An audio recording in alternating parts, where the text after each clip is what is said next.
Puisque tu n'es qu'une profiteuse, au moins rends-toi utile et garde les enfants, espèce de bon à rien. La voix de ma sœur Catherine transperça le salon comme un couteau. Un instant, le temps sembla s'arrêter. L'air paisible de l'après-midi devint lourd et glacé. La maison était silencieuse. Mes parents étaient partis à l'hôpital depuis le matin et ne rentreraient que tard. J'avais pris mon petit déjeuner seul, puis allumé mon ordinateur pour travailler.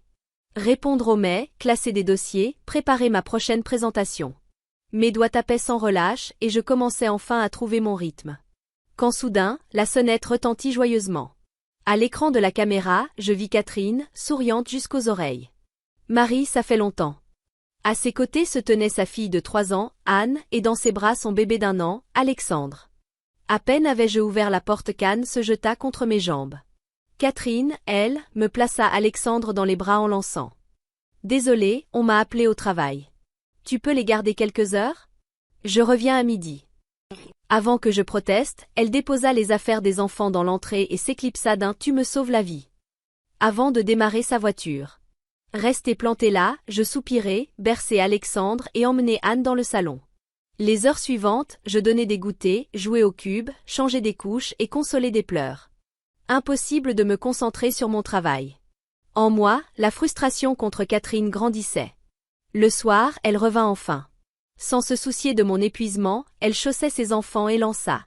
« Dis Marie, j'aurais un petit service à te demander. » Mon cœur se serra. « Encore une fois? Quel service? » demandai-je d'un ton neutre. Elle répondit comme si c'était naturel. « 3 jours par semaine seulement. Tu pourrais garder Anne et Alexandre? Les nourrices sont trop chères et papa et maman sont trop vieux pour aider. Toi, tu es toujours à la maison, donc tu es dispo. » Je restai bouche bée. Catherine, je suis à la maison, mais je travaille. C'est compliqué.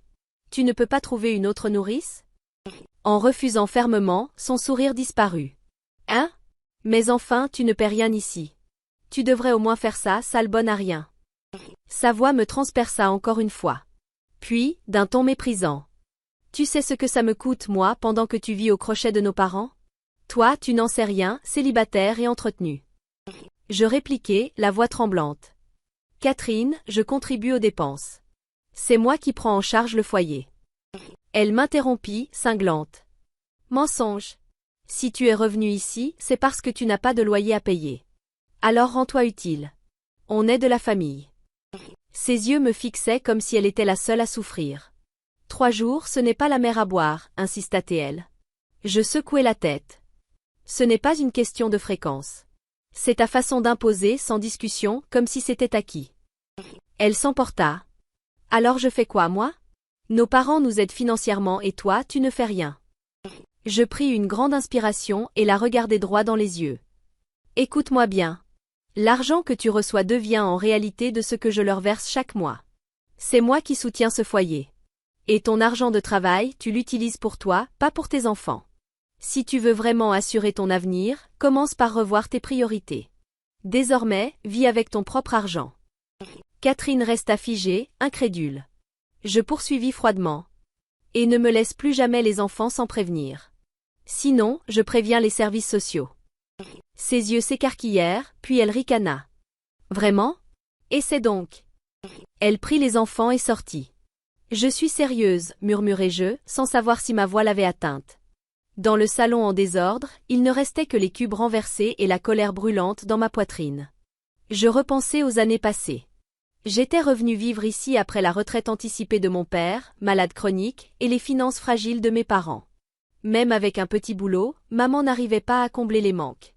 De mon côté, ma société d'informatique commençait à prospérer et j'avais accepté sans hésiter de prendre en charge leurs dépenses. J'avais aménagé une pièce en bureau, menant réunions en ligne et suivi de projets depuis la maison. Sans trajet, je pouvais concilier carrière et soutien à mes parents. Et malgré tout cela, moi qui fais vivre ce foyer, Catherine m'accuse d'être une profiteuse et ose m'imposer ses enfants. J'eus l'impression qu'un PAN entier de moi s'écroulait. Le mari de Catherine travaille dur, mais son salaire ne suffit jamais. Entre le prêt immobilier, les mensualités de la voiture, le lait et les couches, ils survivent de justesse. Pourtant, ces petits revenus de caissière part-time s'envolent dans les vêtements de marque et les cosmétiques. J'appris plus tard que Catherine sollicitait sans cesse nos parents en pleurnichant pour obtenir de l'aide. Un jour, alors que je rangeais les courses avec maman, je découvris sur la table un carnet de comptes et une enveloppe à son nom. Intriguée, je questionnai maman. Elle soupira. Désolée, Marie. Catherine disait qu'elle n'y arrivait plus, alors on a réduit sur nous-mêmes pour l'aider. Mes parents ne vivaient que de la maigre retraite de papa et du mi-temps de maman. Pour soutenir Catherine, ils rognaient sur l'électricité, faisaient la chasse aux promotions, passaient d'un supermarché à l'autre. En réalité, ils étiraient surtout l'argent que moi je leur versais chaque mois.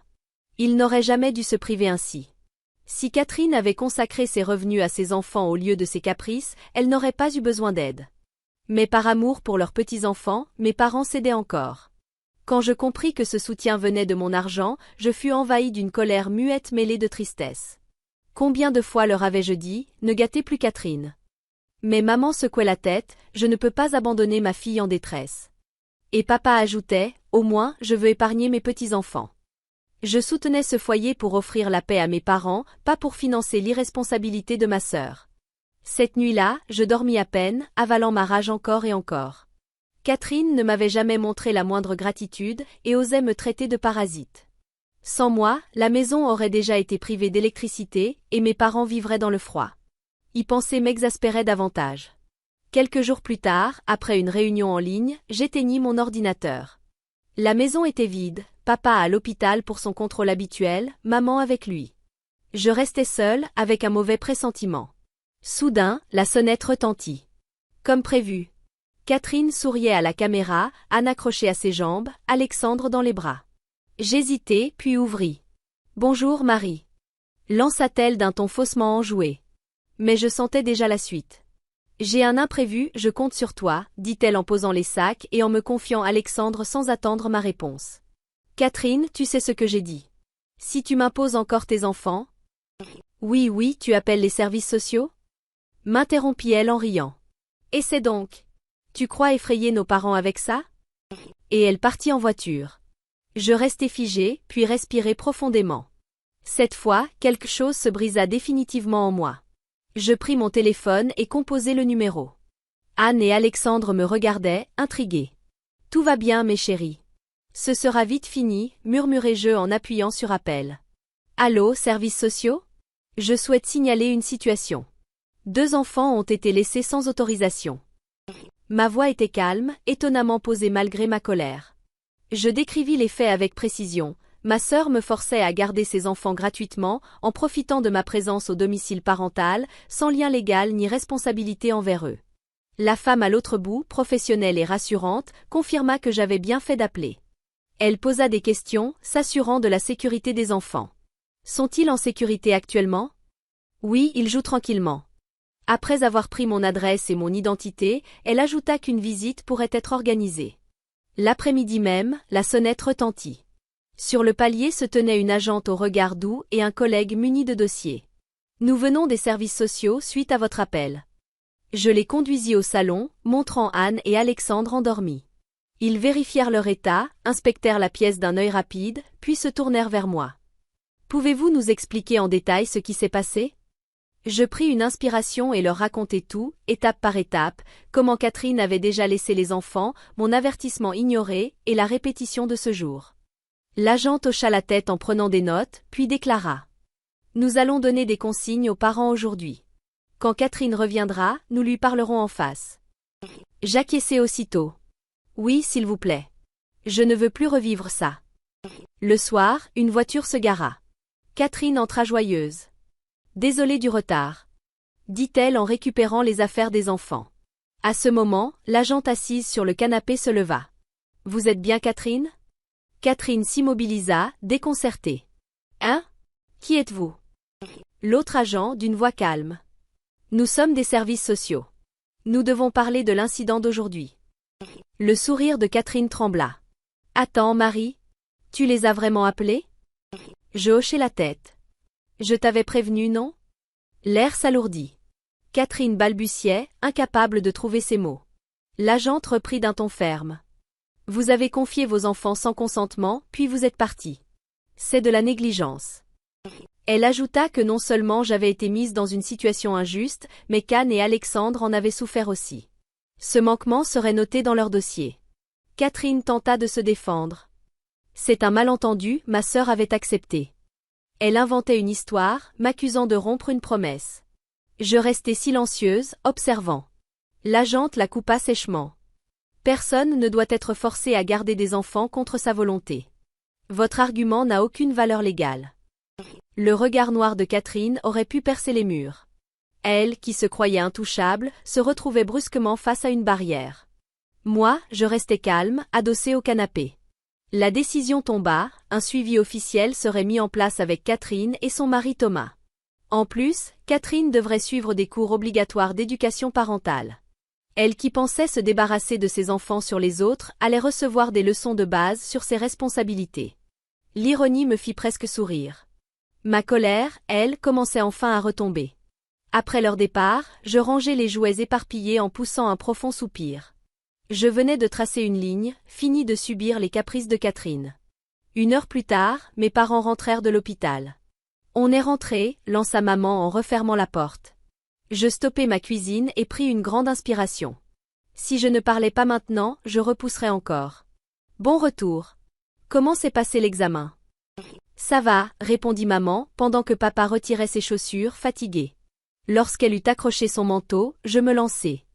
Désolée de vous parler de ça tout de suite, mais c'est important. À partir du mois prochain, je veux que les frais du ménage soient prélevés directement sur mon compte. Je ne donnerai plus d'argent liquide. Et surtout, je veux que le soutien à Catherine cesse. Maman cligna des yeux, surprise. Mais pourquoi à Marie? Catherine est en difficulté. Elle travaille à mi-temps, elle fait de son mieux. Maman. Je l'interrompis doucement. L'argent que je donne est pour ce foyer, les factures, la nourriture, le quotidien. Pas pour qu'il parte dans les mains de Catherine. Je sais vos efforts pour économiser.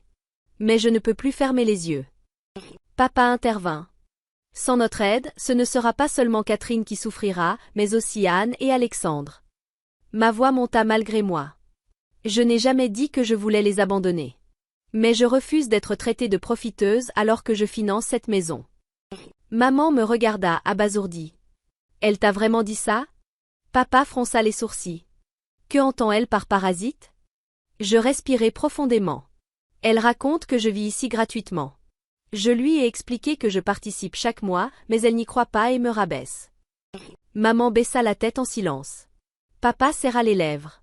Après un long moment, maman souffla. Je ne savais pas. Je conclus. C'est pour ça que j'ai décidé d'arrêter l'aide. Je ne veux pas que ça se répète. Maman réfléchit puis dit doucement. D'accord. Mais il faudra parler directement avec Catherine. Oui. On s'assoit tous ensemble ce week-end. Il est temps de mettre les choses au clair, répondis-je, déterminé. Le week-end arriva. Toute la famille se réunit dans le salon. Papa et maman côte à côte. Moi en face. Catherine, bras croisés, s'installait sur le canapé. L'air était tendu. Je pris une profonde inspiration et déclarai. Aujourd'hui, j'ai quelque chose à dire à Catherine. Pour être clair, je vais arrêter de l'aider financièrement. Elle me fixa, abasourdie. Quoi? Pourquoi j'entends parler de l'argent de mes parents par toi? Ça n'a aucun sens. Ce n'est pas leur argent. C'est le mien. Je la regardai droit dans les yeux. J'ai été patiente, mais j'ai atteint ma limite. Il est temps d'arrêter de détourner mes versements pour t'entretenir. Catherine, toujours les bras croisés, s'énerva. Tu veux dire que tu ne m'aides plus et que tu ne gardes plus les enfants? Alors à quoi tu sers dans cette maison? Tu bosses dans ton coin et tu m'ignores quand j'ai besoin? C'est ça, la famille? Je posai calmement une feuille sur la table. Elle l'attrapa, méfiante. À peine eut-elle lu qu'elle pâlit. Quoi? Pourquoi tu as ça? Maman me regarda inquiète. Marie, quel document est-ce? Je sortis 2 copies de mon sac et les tendis à mes parents. C'est la notification envoyée par les services sociaux. Elle confirme qu'un dossier officiel a été ouvert après l'incident où Catherine a laissé ses enfants. J'ai jugé nécessaire que vous le voyiez. Maman lut la feuille d'une voix tremblante. Un dossier des services sociaux? Qu'est-ce que ça veut dire? Je les ai signalés, répondis-je calmement. Parce que malgré mes avertissements, rien ne changeait. Le silence tomba. Catherine marmonna, la voix basse. Marie exagère. J'ai juste demandé de les garder un petit moment. Papa releva lentement la tête. Sa voix grave fit sursauter Catherine. Crois-tu qu'un petit moment ne laisse pas de traces chez les services sociaux? Tu as abandonné tes enfants. Tu imagines les difficultés dans lesquelles tu as plongé ta sœur? Il ajouta, sévère. Tu savais très bien que Marie soutient ce foyer. Et toi, tu l'as traité de parasite tout en lui imposant tes enfants. Tu n'as pas honte ni comme mère ni comme sœur? Sous ces paroles, Catherine baissa les yeux, incapable de répondre. Maman parla à son tour, d'une voix ferme. Catherine, depuis la retraite de ton père, c'est Marie qui nous permet de vivre. Si nous avons pu t'aider, c'est grâce à elle. Arrête de t'appuyer sur elle. Catherine resta muette. Après son départ, je m'effondrai dans le canapé, un long soupir me traversa. J'avais enfin l'impression de déposer un poids immense. La tension qui m'écrasait depuis si longtemps commençait à se dissiper. J'étais enfin libérée de Catherine. Quelques jours plus tard, mon téléphone vibra. L'écran affichait « Thomas ».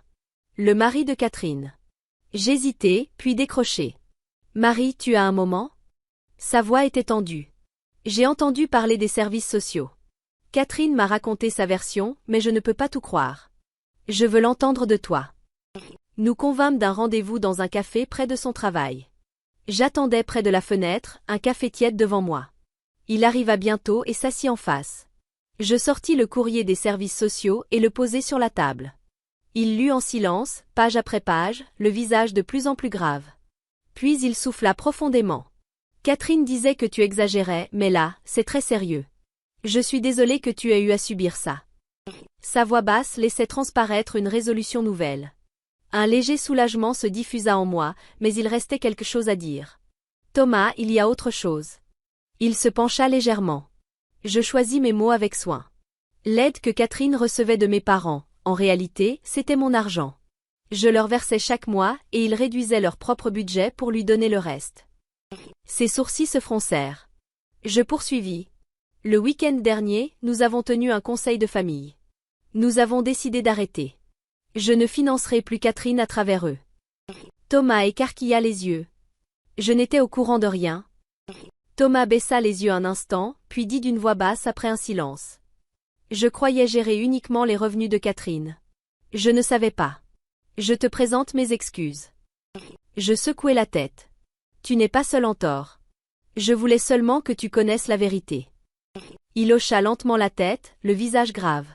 En rentrant, je parlerai sérieusement à Catherine. Je soufflai légèrement, soulagé. Oui, c'est mieux ainsi. Il esquissa un sourire fatigué, se leva, et nous quittâmes le café. Après la réunion de famille, Catherine disparut complètement de la maison. D'après mes parents, elle avait multiplié les petits emplois pour boucler le budget.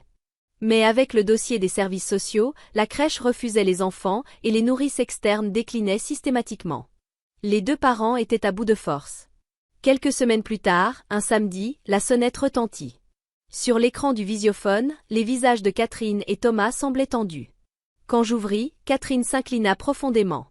« Marie, je suis vraiment désolée pour tout. » Thomas ajouta aussitôt. « Moi aussi. J'ai laissé trop de choses à Catherine concernant les enfants. » Je les fis entrer au salon. Anne et Alexandre jouaient dans la pièce voisine sous la surveillance de leurs parents. Catherine gardait la tête baissée, le visage marqué de remords. C'est Thomas qui prit la parole. « Marie, je viens te demander conseil. Mais avant, je tiens à m'excuser. Pour l'argent, pour les enfants. Catherine regrette ce jour-là. Nous suivons tous les deux des cours de parentalité.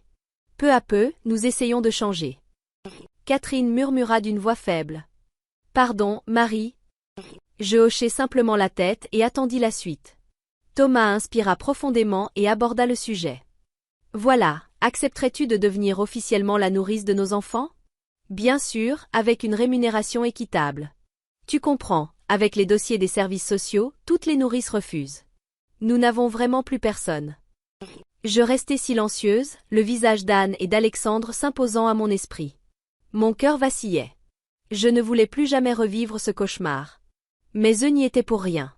Comme pour briser mon hésitation, Thomas ajouta doucement. Pas 3 jours par semaine. Seulement quand ton travail te le permet. Catherine, muette, serrait les mains si fort qu'elle tremblait. Son regret transparaissait dans ce geste. Je pris une grande inspiration et les regardai droit dans les yeux. D'accord. Mais à mes conditions. Plus jamais comme avant. Thomas laissa échapper un soupir de soulagement. Catherine murmura. Merci. Après les avoir accompagnés, je restai longtemps assise sur le canapé. Je n'étais pas prête à pardonner à ma sœur. La rancune pesait encore en moi. Mais quand je pensais à Anne et Alexandre, il m'était impossible de leur tourner le dos. Ils n'y étaient pour rien. Je me levai lentement et préparai un café. Désormais, je jugerai Catherine non pas sur ses excuses, mais sur ses actes. Et cette pensée allégea un peu mon cœur.